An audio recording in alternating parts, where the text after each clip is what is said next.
Welcome, everyone, to the R.E.S.T podcast, where our goal is to help each and every one of you displace confusion, chaos, and dis-ease in order to heal and find significance in life. I am your host, Natalie Williams, and I am here with the author of The Reconstitution Method for Healing and Rest, Virginia Dixon. Thank you, Natalie. Hi. Hi. Today, we're jumping into the different layers of our biology and addressing the misinformation of our general health system with the founders of Optimal Alignment Health, Nanda and Dr. Sheraze. Thank you both for taking the time to discuss this with us. I know this is going to be eye-opening for a lot of people.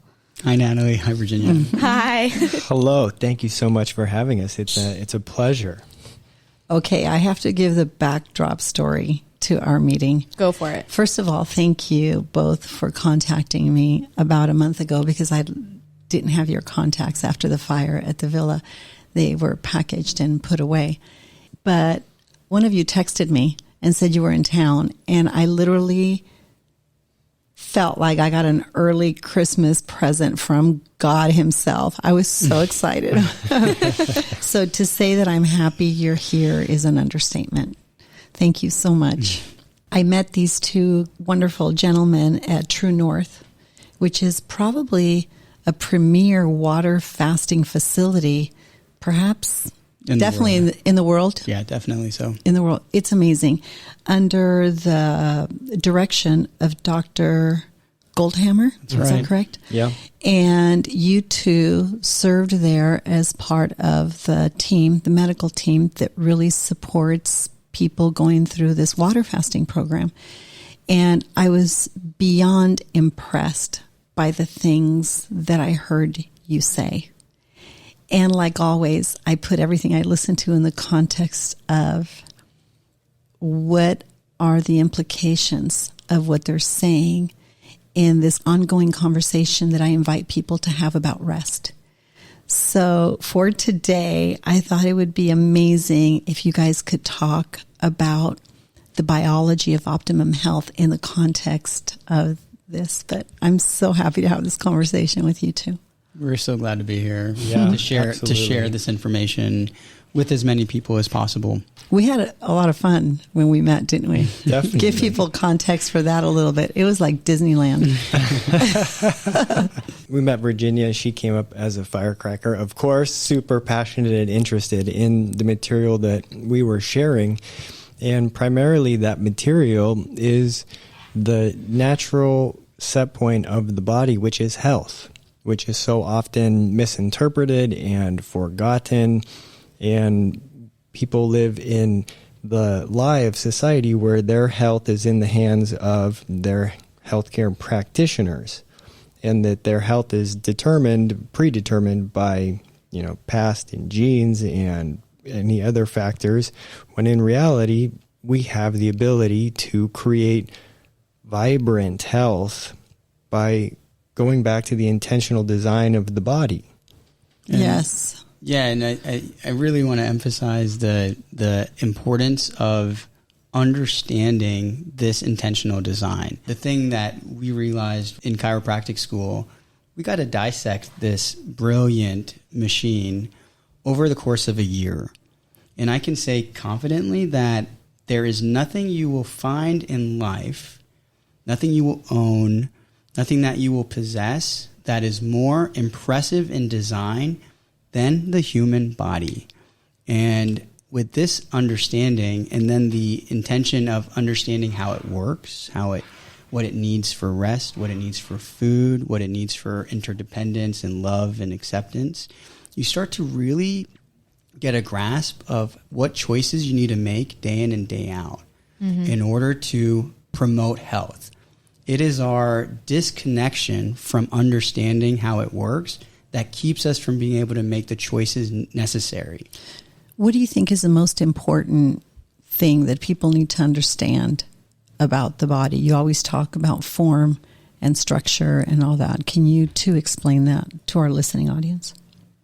That your body is the most valuable thing you will ever own, that you will ever have the experience, and that the way that we treat our body as a temple or as a trash can determines the quality of life that we experience. if we were to give you, I mean, you can just see it. Like if you own an iPad or you own a Ferrari, we used that example earlier, you know how it works. You know how it operates, what fuel it needs. You're not going to take a Ferrari up a mountainside because that's not what it's designed for.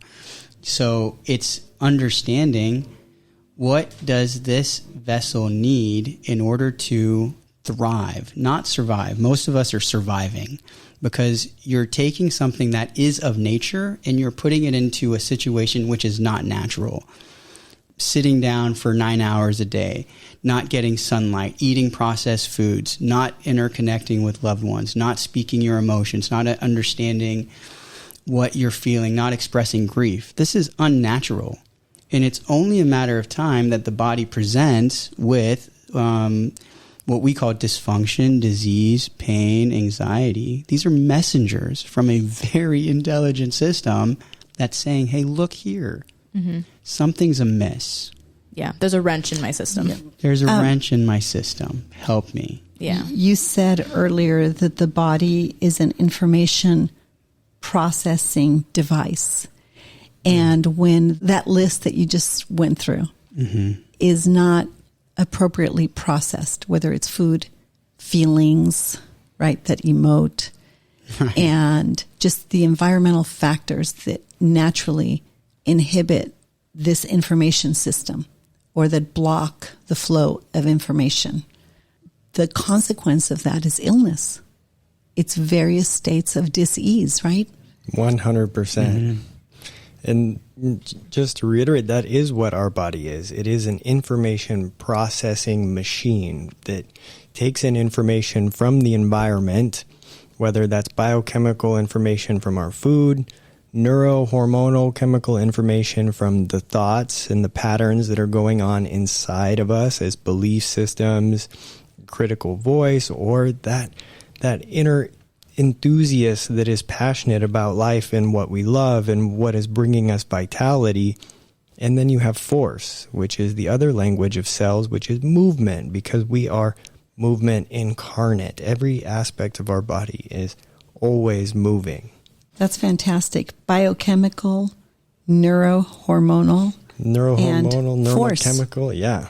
Those are 3 ways for people to break down perhaps what their greatest challenge is, right? Yeah, so if you look at, again, like just the nervous system in the brain, so it's like a branch of a tree, and the roots are going out into our extremities, into our cells, or to the receptors on the skin, and then internally. So information is constantly coming in to the brain from the outside world, from the inside world. And as Nanda said, we tend to only want to look at tangible. Thoughts are tangible. Those are neural synaptic connections those in emotions, we get no education on this at all. So by the time we're in our 30s, 40s, 50s, we're recognizing some dysfunctional pattern showing up that nobody's taught us about. And we'll talk a bit about societal conditioning, because the society is based not on mental, emotional, spiritual health. It's built off of consumerism. Mm-hmm. So from childhood, you're being trained to how to be a consumer. Right. Mm-hmm. That's why there's no education on emotional intelligence. And that is really one of the foundations of health. What's the single most important component of our biology before we transition into what you just introduced, which is the pleasure trap, right? But before we leave the biology aspect of this, what is a takeaway, a pivotal takeaway thought that our listening audience can hang on to? That's a tough question. It's a tough question, and it plays right into the pleasure trap and understanding the biology. But we are animals that have genetic information that has been programmed into us by Mother Nature over however many years you believe the Earth has been around. And that information that's in our genes is designed to get us to perform and live in certain ways that are going to be good for our survival and for our reproduction. Mm-hmm. We're like creatures, right? When you think of, like creatures. We are creatures with a really advanced processing system. Mm-hmm. And that's, our awareness that makes us sentient. And understanding that biology and how it's sending us messages, and to listen to those messages and to not become in a state where we become helpless to those messages and we feel like there is no hope on the other side, but rather to ask, how can I restore my intentional design with the right information, the right movement, the right mindset, and the right nutrition. And that's really what we were so passionate about when we created Optimal Alignment Health. Was our slogan is eat right, think right, move right. Mm-hmm. If someone is having difficulties in health, check your nutrition, your movement, and your mindset. Those are the components of the information system. Wow, that's a great explanation.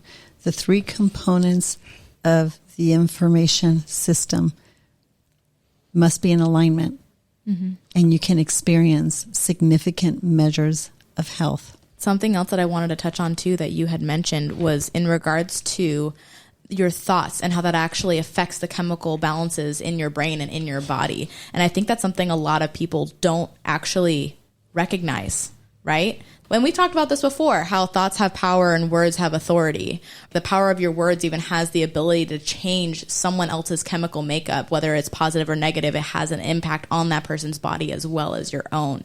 And that's just something that people don't consider. So when it comes to, that thought process, especially if it's something negative, like a lot of negative self-talk, I've been taught this in my childhood. And I don't think a lot of people are, but your thoughts are like a river, right? And you have the choice to whether jump into that and get carried away with it, or to pick and choose and just let those thoughts kind of go by. But the fact that it changes your chemical balance is just crazy. Leading into the second topic I wanted to discuss, which was this pleasure trap. Yeah. Because there's a lot of environmental factors, I would say toxins, competing for that space in our soul, in our mind, in our heart, in our will, in our conscience. Because it's not just, we think about our brains, but no, they're trying to captivate the very essence of our soul, right? And I want you to talk about that, because you both have a lot to say about the pleasure trap. I'll chime in. And this ties a little bit into the next category a little bit, but I'll just start off with this notion that the system is designed, it is a pleasure trap, which is to avoid pain, seek pleasure, conserve energy. That is the foundation. You mean the social system? The social system is actually promoting pleasure, doing everything in its power to make sure we avoid pain, and keeping us lazy as possible. So it's supporting this evolutionary default system, which you don't grow from it. Growth comes from leaning into pain, postponing pleasure, using energy. It's like going to the gym. You're going to have to lean into some pain. You're going to have to avoid pleasure for a while, and it's going to use energy. That's how you get better. The social structure is designed to keep us in pleasure. That's why there's fast food restaurants on every corner, bars everywhere you go. Yeah. It's narcotic, drugs, pharmaceutical companies. Make sure you don't feel pain. Those systems are the ones that take us out of our dysfunction into growth. That's right. And so I'll let you expand a little. And you add social media and people's habits. And dating the sites. Use with, and just just these social at their fingers, and it's constant. And you see children, and it is a trap, and it's a trap that alienates us from our very own soul, from our entire constitution, because there's a numbness, right? There's an autonomic engagement. And it almost silences the core and the essence of what it is to be human. This topic is one of my favorite topics because it really gives us the grace to take the authority back over our experience as human beings living here. Talk about that. That's a big idea. Right. So often we become identified with the experience of how we are feeling. So I say I'm stressed, right? And I feel I am stressed. What we help people do is to break that down and to understand the stress is a hormone, norepinephrine, epinephrine, cortisol. So those are flowing through your bloodstream in response to a thought. The thought triggered the release of those different chemicals into the bloodstream. And then as they circulate and they find their cell where they are activating on, we experience that feeling and sensation. It's not who you are. It's an experience you're having. Right. So I am experiencing stress. I am experiencing anger. And that's when we get to step back and become the observer of our experience and to recognize what's going on in our body. And that's so powerful. That's a great example. Rephrase that. Rephrase that to, we experience the result of our thoughts and our current state as the sensation of these molecules hitting their receptor sites. Mm-hmm. That gives us power to understand, hunger is one, right? So when we understand the physiology of, everybody talks about, I'm hangry. You get irritable when you're hungry. This is reverse hypoglycemia, where the body is just doing a normal mechanism to release fat for energy, and it does that by releasing cortisol and epinephrine, stress hormones. Right. Mm-hmm. So those stress hormones are then flowing through the body, and when someone identifies as I am hangry, they feel like they have an excuse to act crazy. Certain way. Exactly. Right? Exactly. Or the enlightened viewpoint is, I am starting to experience these hormones in my system, and from that place of increased awareness, make more enlightened choices in behaviors and treating those around us when we haven't had food in a while. And there's freedom in that, right? Because it gives you the capacity to exercise individual self-government and understand the processes taking place in your body. And I love that narrative because it puts power back in the hands of the person that's experiencing these states of dis-ease instead of the circumstances. And it all happens so quickly that they can easily be confused. It's discernment is what we're talking about here. And right. You have discernment with adequate information. And that's why these first few topics are so important, because it explains what is our actual biology, as you said, with like glucose tripping or dipping during hangry episodes. Understanding the pleasure trap, which is an evolutionary system designed to make sure we survived. We are here because we avoided pain, sought pleasure, and conserved energy. That was before the Industrial Revolution, where calorie-rich foods were at our fingertips. Yeah. Before we realized that the pharmaceutical industry is pounding out painkillers to keep us from feeling. Mm-hmm. And so with that understanding that, okay, this is my biology, this is an evolutionary system that activates. It's not my willpower. It's not that there's something wrong with me. Mm-hmm. It's a natural, innate system to make sure I survive. Yeah. And I'm living in a system that is not on my side. That's right. So you have to take all of this and recognize when you wake up in the morning, you are fighting a neurochemical hormonal system that is in an environment that is opposite of your well-being. Right. And so that's a great way to put it. Can you state it one more time? So you are... There's certain things I want people to listen to twice. Great. And I want them to hear it directly from your mouth. And this is really one of the most important things, is because people want to automatically blame themselves. I'm not strong enough. What's wrong with me? These are the questions that perpetuate, but it's not you. Mm-hmm. It's you have a neurochemical hormonal system that is programmed to survive, that's living in a society and environment that's not on your side, that's not built for your well-being. And so that's why our system is so, it emphasizes the education necessary. You have to empower yourself with who you are and what environments you're living in. And then at any given moment, what is your system feeding back to you? So you know in discernment, oh, I need to eat, or I need to separate myself from this situation, or I need to go to sleep. Mm-hmm. Without information, you're going to react instantly to a system that is trying to survive. Instead of saying, I'm so stressed all the time, I'm depressed, or I'm so weak, I have an eating disorder, an eating problem, you can begin to understand the system right? And what the processes are in that system to understand what's happening at a different level instead of incorporating and embracing all these taglines, speaking to each other in taglines that are really not conducive to health or well-being. No, it degrades it. Exactly. And that's what I love that Nanda Undermines it. said was he changed the wording of just saying like, I am experiencing stress versus I am stressed. You're not That's taking right. ownership of it. You're not in reaction to it. You're just, you're processing it. I think that that's so important. And something I want to just admire really quick. We're the only beings on earth that can take that third person view of our own thoughts and feelings and emotions and process it in that way. No other animal on earth, no other being on earth has creatures. Yeah, has the ability to do that. We're the only ones. And I just wanted to admire that for a second. It's cool. It's cool to be meta. Yes. Yeah.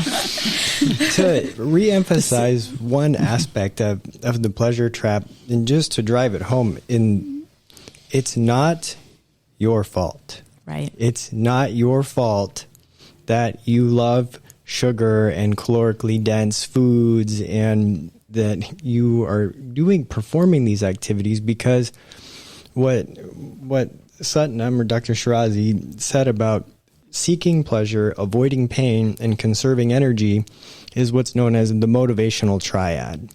So these activities are what every single living organism performs on Earth in order to survive. Every cell, every amoeba, every living creature seeks pleasure, avoids pain, and conserves their energy. Mm-hmm. This is the system that Mother Nature has designed into the living beings to survive and reproduce. Yeah, it sustains life. Mm-hmm. Mm-hmm. And so that's not our fault, right? Mm-hmm. That's in our DNA. In the DNA of every cell in our body is the desire to seek pleasure, avoid pain, and conserve energy. Recognizing that was a major load off my shoulders when I first recognized that, because it's not like I'm crazy. It's, I'm an animal. I am nature. Yeah. It's learning how to govern that in the context of the intelligence that man has as a creature and the creativity that man has as a creature and the propensity for good and evil that man has as a creature. And I think those processes, and we're going to delve into that deeper, and we certainly do in the context of rest, but such a good conversation. I want to go on because we have so much to talk about the societal conditioning and the stages of change. I don't know how you want to manage those two topics, but societal conditioning. I'll start with societal conditioning to go off of what we were talking about, where we live in an environment that is not conducive to our health. And one of the main reasons for that is that big companies are paying people millions and millions of dollars to design products that take advantage of these biologic mechanisms that cause us to seek the pleasure over and over and over again, overriding and hijacking our biology. That is the problem that keeps so many of us trapped. The seeking pleasure, the avoiding pain, and conserving energy. The seeking pleasure one is probably the most predominant issue with health in our culture, where it's food. It's the body's designed to prefer calorically dense food. And we all have this really advanced caloric density sensor right in our mouth called our tongue. And it will prefer food that is more dense than food that is less dense. That's why green leafy vegetables, about 100 calories a pound, don't taste as good as fruit, which is 200 to 300 calories per pound. Mm-hmm. And then as you go up and up and up, you get to oil, which is completely a superhuman food that doesn't exist in nature, which is 4,000 calories a pound. So you get something like that. Why do we deep fry everything? And people get obsessed with how calorically dense can we make food. Deep fried ice cream, deep fried Twinkies, like that's ridiculous. And of course, what's that going to do when you put it in your mouth? Your body's going to say, oh, jackpot. Yeah. Right? Like, this is amazing. This is going to keep me alive. Mm-hmm. That's what the body's saying. And that pleasure response to the caloric density of what we're eating is just Mother Nature's way of reinforcing that behavior. Because if you were out in the wild and you came across a deep fried Twinkie, that would sustain you for longer than if you found a head of broccoli. Right. So the need to seek pleasure, to avoid pain, and conserve energy is really leveraged for money, control, Money. Right. power, authority. And the responsibility that we all have is to understand these things so we can regulate them and we are not enslaved by them. Right. And that's why I was so happy to have you here, because it's a new way for many people to begin looking at things a little bit differently. Great explanation, by the way.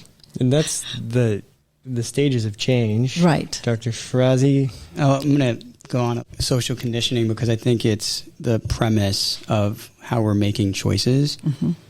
And it so far removes us from our true nature. Really, we like to tell people, you know, like the fundamental objectives of cellular health, physical health, is so that way you can live this profound human experience from a state and place of divinity and from a state and place of authenticity. That means you're waking up in the morning and you're showing up fully as yourself, your whole self. However, the systems have told us from birth who we need to be, meaning our sense of worth is not even with us in the now moment. It's off in some future time and place. That's right. It's in the future when I get the house, when I'm married, when I have enough money. When you become, right? When we become. When I become. And so the system sells us on unworthiness. That means you are not worthy. It's in every commercial. And when you understand neuroplasticity, we have been drinking the Kool-Aid since birth. Yeah. And we're chasing some form of self-love and self-acceptance, this big hole in us. And then you pair that with the physiology of these high-sugar foods and pleasure-seeking behaviors, we're filling a hole that will never be filled from the outside. That's right. Yeah. It has to be understood that the social conditioning from schooling is not leading us to wholeness. What's a practical tool pertaining to this one subject that's a good takeaway for people? Is to Social conditioning alone. Social conditioning alone is to recognize where there is dissonance in how you're showing up when you walk out the door. Are you doing it to please others? Are you making choices from a state of I need to be in order to be accepted? Or are you being honest and authentic when you step out that door? And having an understanding, I think, beginning again with our biology and these things that really oppose the natural function and operation of our biology becomes important because there's a different level of awareness, right? Which is why we're having this conversation. And I think a different level of grace as well, because then you can have grace and forgiveness with yourself when you are, feeling like, oh my gosh, I need to have this. You're like, why am I feeling this way? Right. Like, why do I want this piece of cake or whatever? Why do I want this so bad? No, I understand what's going on with me. Have grace with yourself, have forgiveness towards yourself. And I love this conversation. I don't think you can do it without self-compassion and grace. You can't live in this world and transform without that grace, because it's too easy to judge ourselves because everybody's eyes are judging each other. There's so many things competing to govern the core of who we are as sacred beings. And we have so much power and so much authority that I think the things that oppose us come at us, right, with an incredible level of intensity and a fundamental understanding of really the power and authority that we have as we have understanding of these things, right? To really live differently. The things you guys are talking about, and I like this concept of grace that, Natalie brought up and that you mentioned. It is necessary to exercise grace. And that will come naturally once you understand how you're really pre-wired for greatness and to live beyond what most people really grasp in a lifetime. I think that's a wonderful thing that's happening with the whole COVID thing and the vaccine. And there's so much information. People are becoming so sensitive and so aware to the information that's been out there for some of us for the last 30, 40, 50, 60 years that we've had access to. That's why we got into the functional practice of wellness, right? Mm-hmm. Yeah. But I think that's the upside that, and I think that's the encouragement I want people to feel as they grasp the information that you're giving us. Just your talking points alone should be a source of encouragement to say, wait, There's more. that's it. There's More. There's so much more. So much more. And that's the next aspect of a tool to radically change our lives is to The stages of change, right? The next. be willing to evaluate, where am I dysfunctional? What is no longer working for me? We talk about dysfunction and function a lot as far as our behavior patterns and as far as what is truly providing a elevated state of existence or what is taking away from our life satisfaction. And it comes to, is something adaptive and moving forward, or is it non-adaptive and is it holding me back? And that's the first stage of change of anything, is recognizing that the first stage is unconscious dysfunction, where we are... Because that's what I was going to ask you. Describe function and dysfunction simply for people. Adaptive versus non-adaptive. Okay. So if I'm bending over using my low back to bend over, and every time I bend over, my back hurts, and I keep doing that over and over and over again, that's dysfunctional. Mm-hmm. If we now replace that bending forward pattern with one where we're using our hips more appropriately and we're pushing our hips back, and then our back all of a sudden doesn't hurt, Or needs you. that's adaptive. That's functional. And that's with nutrition. If we're eating foods that are causing us to be inflamed, have psoriasis, right? Or to have arthritic symptoms or generalized inflammation, that's dysfunctional. It's uncomfortable and it's painful. That's interesting because you could apply that to emotional, Exactly. not just physical things, but emotional things, right? When we violate our conscience, that's dysfunctional. We are feeling uncomfortable. So there's the physical. When I ignore my grief, for example. That's right. Somebody really important to me passed away and I'm back at work in 2 days and I'm putting on a facade to not show it. That's a dysfunctional habit. You are intended to feel grief and move through it. And the compounding effects of that are devastating to our health and sometimes to our life. Right. A crooked hinge on a door will open and close for a long time, right? It will open and close for a long time.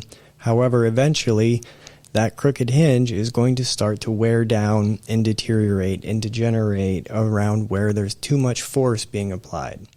That's one way to think about the adaptation of how our body will compensate. And when it's emotional and spiritual compensations, that builds up in much different aspects of our existence. But absolutely, those compensations lead to serious declines in health and our ability to enjoy life. Yeah, the structure is slowly compromised, right? Mm-hmm. Spiritual dysfunction too is one that you can be spiritually dysfunctional. And That's right. Even when we're talking about spirituality, really what we're talking about is oneness, true interconnectedness as the life experience is, meaning I am programmed to the rising and setting of the sun. Mm-hmm. You can't I love take that. You can't take that away. That is a spiritual connection, that when the sun goes down, I produce melatonin from my pineal gland to put me to sleep. And when it rises, the light is triggering cortisol to wake me up. Mm-hmm. The exchange between oxygen and carbon dioxide, we are interconnected to nature. That's right. And so you're dysfunctional if you are in an enclosed room without sunlight, not in nature, because we are designed spiritually to be interconnected to everything. And I think it's one of the foundations of true disease is our separateness, our inability to recognize the oneness, the interconnectedness, the non-separateness between race and religion or anything. That we need each other. Well, what I love about what you're saying about the sunrise and the sunfall in our circadian rhythms, That's right. And what's happening between 10 and midnight. And we're going to get into all of that later. But yeah, we're so interconnected. And anything that hinders that is going to diminish our capacity to function in an optimal way. And so when you look at this fundamental knowing that the systems that raise me, that are dysfunctional, have trained me, naturally then I am in dysfunction. So now my superhuman power is to find solutions to the problem. That's what humans do best. We resolve issues. We resolve dysfunction. Mm-hmm. So the question is, where am I dysfunctional in my physical movement, in my emotional states, in my spiritual states, in my mental states? And now the work begins, because then I can say, who has the solutions? How do I move to conscious function? Mm-hmm. Meaning I am now aware. First, I'm consciously dysfunctional. Now I know what I'm doing wrong. Mm-hmm. Then I'm consciously functional. I know the correct way. Oh, I'm supposed to grieve for as long as I need to grieve. Mm-hmm. I'm supposed to be connected to nature. I'm supposed to move from my hips. That's right. Where we lose individuals is that they give up before they've practiced it long enough. Which brings us to our next topic, because I love what you're saying. And there's so much that can be said about this. But I want to this last point you wrote on your outline of why this conversation is important is fasting. When we're in a state of dysfunction in enough areas in our life, and we talk about this here quite a bit, we have to do what? We have to stop everything, clear out all the debris, and in your outline, you put it in the form of fasting. I don't know if you've ever thought about it that way exactly, but as you were talking, I was thinking, wow, this is where, when all the debris and the confusion and the chaos, whether it's in our body, our spirit, our soul, there has to come this reset. A reset is necessary almost. And when I think about fasting, I think about a reset. That's what happened to me when I went to True North. It was amazing. I just did a 5-day juice fast, but it was a whole reset in my body. I lost 10 pounds easy and kept, I think, 8 or 9 off. But it was what it did for me mentally that was the most significant. And I know I came back and I said, wow, right, Natalie? Yeah, you felt like you had cleaned your room. I felt like I had cleaned my room. And so next I want to do a water fast for that reason. Yeah. But as we're speaking about our biology, this pleasure trap, the societal conditioning, the stages of change, and the functional facet of how all these things work together. But I'm thinking about people that may be listening to us, that everything is coming at me at once, and I'm thinking, I'm a big mess. I think that's what fasting kind of represented to me, a cleansing. But I'll let you guys finish. No, and that's beautiful. And that revelation only comes from asking, is there more that I'm capable of? Am I capable of feeling better? Am I capable of being more in alignment mentally, emotionally, spiritually, physically?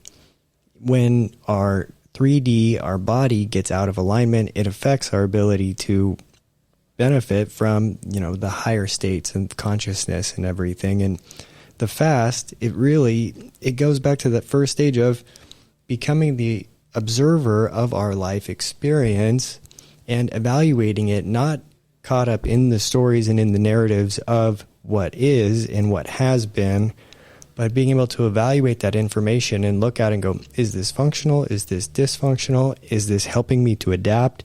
Is this not helping me to adapt? And when we can look at it objectively as just information, we can take the steps to restore that balance. So how does fast? Be practical about the fast component. Right. That was amazing, but because I did a 14-day fast when I was at True North, and I recognized on day 8, the ego consumer was bowing at my feet. The thing that is constantly needing attention, validation, sugar, food, busyness.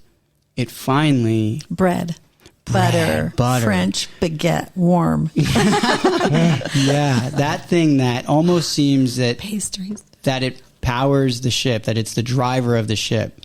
It never gets a day off. So it's always consuming because it's in a system that's constantly consuming. Yeah. Fasting is you taking your sovereignty back over neurochemical systems. And finally, after decades of this thing running the show, clarity shows up because I'm no longer in these loops of dopamine, serotonin, adrenaline, cortisol.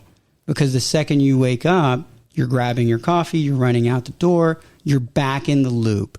Fasting shuts that neurochemical system off, and then you get to see what you truly are, the sovereignty of your choices. And that is what you want to direct your life in, is not being neurochemically controlled. So fasting for us, it's a protocol. The second you go down that road too far and you're not making choices that you can't say no to that coffee if you wanted to, or you can't say no to the croissant if you wanted to, that means your sovereignty is taken away from you. You need to retrain this neurochemical evolution system to say, hey, I'm boss. I make the choices. I'm eating it because I want to. I'm consuming that because I want to, not because I'm reacting. And I'm so excited to bring this fasting component, water fasting, and an expanded version of this conversation to the villa and to R.E.S.T. So this is going to be an ongoing conversation. Thank you both so much. And we'll continue in part 2 talking about the what aspect of alignment, what we do. Yes, so we'll be back next week with that. All right, everyone. Don't forget, our next afternoon of R.E.S.T. is on November 13th at the Villa and revolves around loving others well. You can also bring a spouse, child, or parent with you for 75% off the registration fee. Also, Virginia and I will be in Nashville, Tennessee, November 8th and 9th for an afternoon of R.E.S.T. hosted by Plum. There have been drastic pricing changes, so if you are in that area, we will have a few spots available and would love to see you there. All the information and registration for both events are under our events tab on virginiadixon.com. If you would like more information about Optimal Alignment Health, Nanda, and Dr. Sheraze, please go to optimalalignmenthealth.com. You can also find Dr. Sheraze on Instagram at Dr. Sheraze, that's SHERAZEDC on Instagram. And then for updates about R.E.S.T. and this podcast, please visit our Instagram or Facebook, The Place of R.E.S.T. If you'd like more information about Virginia or to support and join the cause of R.E.S.T., please go to virginiadixon.com/collaborate. Before I end, thank you guys so much for being here. We really appreciate this conversation, and I'm sure that everyone else who's listening does too. Thank you, guys. This has been great. Thanks. Thank you. All right, thank you for listening to R.E.S.T. with Virginia Dixon. We'll see you next week.